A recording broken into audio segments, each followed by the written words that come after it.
नमस्कार, बहुत स्वागत है आपका। कई बार बहुत सारी मुश्किलें एक साथ परेशान करती है। कभी नौकरी की बाधा, कभी आप एग्जाम ही क्लियर नहीं कर पा रहे, कभी शत्रु बाधा, तो कभी तंत्र मंत्र क्रिया की परेशानी। आज हम आपको प्रकृति ये जो प्रकृति है ना, ये एक ऐसा वरदान या ऐसे राज समेटे हुए है जिस पर से पर्दा उठाना पूरी तरह तो नामुमकिन है, लेकिन कुछ कुछ चीज़ें जो आप अगर जान लें तो आप बहुत सारी मुश्किलों से बाहर निकल सकते हैं। आपने सुना होगा कई बार तंत्र मंत्र क्रिया भी होता है। परेशानी आती ही रहती है लाइफ में, लेकिन आज हम एक ऐसे पौधे के बारे में बात करेंगे जिस पौधे के बारे में स्वयं भगवान शिव ने माँ पार्वती से कहा है। माँ पार्वती कहती है कि प्रभु, इस कलयुग में आपके दर्शन तो बड़े दुर्लभ होंगे। आप कोई उपाय बताइए जिससे मनुष्य आपका दर्शन कर धन्य हो सके। तब भगवान शिव कहते हैं, मैं सिर्फ तुम्हारे आग्रह पर इस पौधे के बारे में बताता हूँ, सुनो। और इस पौधे का नाम है उच्चटा का पौधा, जिसको हम कहते हैं। ये पौधा आपके आसपास मिल जाएगा।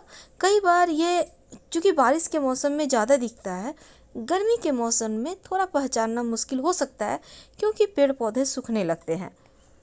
तो इस पौधे की खूबी ये है कि इस पौधे का जो जड़ होता है, इसमें बहुत शक्तियाँ हैं और इतनी शक्तियाँ हैं कि आपको भविष्य, भूत, वर्तमान सब दिखा सकता है।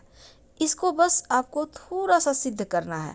हालांकि सिद्धि बहुत लंबी चौड़ी होती है, लेकिन सिंपल तरीके से इस पौधे की जड़ से आप कैसे फ़ायदा उठाएं, आज हम यही आपके साथ बताने वाले हैं। तो हमने कहा उच्चटा का पौधा, याद रखिए ये पौधा आपको अपने आसपास मिल जाएगा। ये 3 फीट 3.5 फीट तक का लंबा पौधा होता है। झाड़ जंगल की तरह है, हर वर्ष उगता है। पुराना पौधा भी मिल जाएगा आपको। और इस पौधे की जड़ लेना है थोड़ा सा। इस पौधे की जड़ में ही सबसे मेन जो एक बोल सकते हैं उसमें वशीकरण है, या फिर यह भी कह सकते हैं कि इसमें एक वरदान छिपा है शिव जी का, या ये एक ऐसा चमत्कारिक पौधा है जो जिसके आसपास हो, जो व्यक्ति इसको धारण कर ले, उस व्यक्ति के सारे कष्ट ही मिट जाते हैं। तो हम अब आपको विस्तार से बताते हैं। देखिए, यह है उच्चटा का पौधा। इस पौधे का आपको जड़ लेना है थोड़ा सा, और थोड़ा सा नागदोना के पौधा का जड़ लेना है। ये पौधा, दोनों ही पौधे का जड़ थोड़ा सा ले लें। आपको देखिए, अगर आप पुष्य नक्षत्र में ला पाएँ तो सर्वोत्तम होगा। और पहले से आप देख लीजिएगा पंचांग, पुष्य नक्षत्र कब है। और दूसरी बात, पुष्य नक्षत्र में लाने के पहले ही आप इस पौधे, अगर आप पहले से ढूंढ पाएँ तो पहले से उनको निमंत्रण दे के आइएगा। तब क्या होता है ना, ज़्यादा काम करता है। निमंत्रण देने का मतलब है आप थोड़ा सा पानी लेकर जाएं, पौधे के जड़ में डाल दें, उनसे प्रार्थना करें कि हम आपको कल लेने आएंगे। नौकरी प्राप्ति में बाधाएं आ रही हैं, राजनीति में सफल होना चाहते हैं, बाधाएं आ रही हैं, या आप चाहते हैं कोई तंत्र मंत्र क्रिया ना असर करे, वो सब समाप्त हो जाए। तो इस तरह से प्रार्थना करके आप ये पौधा से प्रणाम करके चले आए जल डाल के जड़ में। और अगले दिन थोड़ा सा जड़, पूरा पौधा मत उखाड़िएगा, थोड़ा सा जड़ साइड से मिट्टी जब हटाएंगे तो निकल आएगा। तो आप थोड़ा सा जड़ लेकर इस पौधे का चले आइए। पहला जड़ तो आपको उच्चटा का पौधा का लेना है, दूसरा नागदोन का पौधा का। अब देखिए, ये दोनों ही पौधा आप इंटरनेट पर सर्च करेंगे तो मिल जाएगा। और ये जड़ लाने के बाद पहले इसको गंगा जल से धोकर पहले प्लेन साफ पानी से धो लें, फिर थोड़ा सा गंगा जल से धो लें। इसके बाद धूप दीप दिखाएं और फिर एक काम करें, दोनों ही पौधे के जड़ को,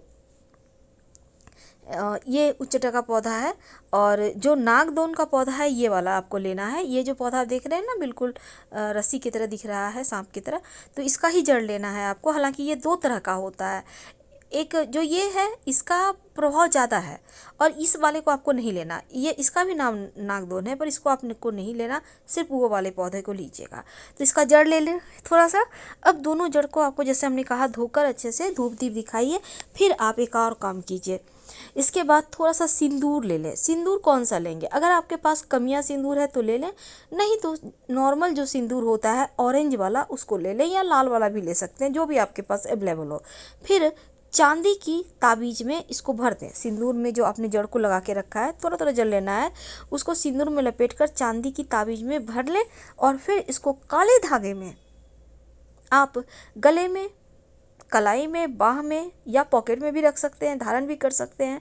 और जब आपको जैसे भगवान का दर्शन चाहिए, आप चाहते हैं प्रभु से कोई प्रार्थना करना है, प्रभु आप मुझे दर्शन दो, बहुत कष्ट है, बहुत तरह की समस्या है, आप पॉकेट में भी रख सकते हैं। तब भगवान से प्रणाम करके आप सो जाइए, आपको दर्शन होंगे। जरूरी नहीं है कि भगवान को जो जिस रूप में हम तस्वीरों में पूजते हैं वही रूप में आए, किसी भी रूप में प्रभु के दर्शन हो सकते हैं। हाँ, आपको उस समय आभास जरूर होगा कुछ अलग हो रहा है हटकर। दूसरी, तो हमने इस पौधे के बारे में बताया। अब देखिए, इस पौधे को अगर आप मुंह में रखते हैं रात 12 बजे, याद रखिए मुंह में, तो भगवान के दर्शन जरूर हो जाते हैं। रखकर आपको प्रणाम करिए, मंत्र पढ़िए, आंख बंद कीजिएगा और आपको दर्शन हो जाएंगे, ये भी कहा जाता है। अब देखिए, अगर नौकरी में समस्या है, आपका व्यापार नहीं चल रहा, परीक्षा में सफलता नहीं मिल रही, या धन प्राप्ति नहीं हो रहा, आपकी समस्या बहुत ज़्यादा बढ़ गई है, उन्नति नहीं हो पा रहा, आप चाहते हैं राजनीति में सफल होना पर सफल नहीं हो पा रहे, प्रॉब्लम बहुत ज़्यादा है, बहुत ही ज़्यादा प्रॉब्लम है, तब आप एक काम करें, इन दोनों जड़ को आप काले कपड़े में बांध कर बाजू में इसको बांध लें। दाहिने बाजू में, पुरुष है तो, महिला है तो दाहिने बाजू में। अगर नौकरी व्यापार में समस्या है, तरक्की नहीं हो रही, धन नहीं आ रहा, आप राजनीति में किस्मत अपनाना चाहते हैं, आपको धन चाहिए, आपकी बहुत परेशानी है, तमाम तरह की जो भी बाधाएं हैं, आप अपने बाह में इसको काले कपड़े में थोड़ा सा लपेट लें और काला धागा के सहारे बांध लें, तो आपकी समस्या समाप्त हो जाती है। आप किसी भी पुष्य नक्षत्र में, गुरु पुष्य नक्षत्र में भी कर सकते हैं या रवि पुष्य नक्षत्र में आप कर लीजिएगा। अब देखिए, इनको करने से ही आपको धीरे धीरे तरक्की होने लगती है। तो अब दूसरी बात, अब मान लेते हैं नज़र दोष बाधा है, तंत्र क्रिया किसी ने कर दिया, भूत प्रेत बाधा है, बहुत तरह की बाधाएं होती है, ऊपरी बला होता है, कभी कभी कोई कुछ करवा देता है, परेशानी तो बहुत हो जाता है। एक बैग से सब कुछ अच्छा था, एक लगातार सब कुछ बुराई होते जा रहा है। तब आप इसी दोनों पौधे की जड़ का एक प्रयोग कीजिए। थोड़ा थोड़ा दोनों जड़ ले लें, काला कपड़ा में थोड़ा सा काला तिल के साथ दोनों जड़ को रखें, और आप पुरुष हैं या महिला हैं, दोनों ही बाएं बाजू में काले कपड़े में लपेट कर काले धागे के सहारे बांध लें। याद रखिए, काले कपड़े पर थोड़ा सा तिल और इन दोनों पौधे की जड़ को रखकर बांधकर बाह में बांध लें। यकीन मानिए, कितना भी बड़ा नज़र दोष हो, परेशानी हो, सब खत्म हो जाएगा। इसको बांधे रहिए। आपको अगर मन हो तो हर 6 महीने में आप चेंज कर सकते हैं, आप 2-3 महीने में भी कर सकते हैं चेंज, क्योंकि जड़ है तो पानी में भीगेगा तो वो खराब होकर खत्म भी हो जाता है। तो आप अपनी सुविधा अनुसार इसका प्रयोग कीजिए। ये दोनों ही पौधा अद्भुत लाभ देते हैं। आप एक बार करके देखें, इसका बेनिफिट तो 100% मिलना ही है, और जब इसका लाभ हो तब आप हमको कमेंट में कहिएगा। याद रखिए, बाएं बांध में बांधना है। किसी भी तरह का नज़र दोष, तंत्र क्रिया, बहुत तरह की भूत प्रेत बाधा, किसी ने कुछ किया कराया, जादू टोना, बहुत तरह की चीज़ होती है। कभी कभी तो लोग एकदम से मारन मोहन संबोधन उच्चाटन कर देते हैं, तो उन चीज़ों से बचने के लिए ये प्रयोग आप जरूर कीजिए। हम आपसे विदा लेते हैं। जानकारी अच्छी लगे तब लाइक कर सब्सक्राइब करें, अपनों से शेयर करें, कमेंट करें। धन्यवाद। हम फिर मिलेंगे।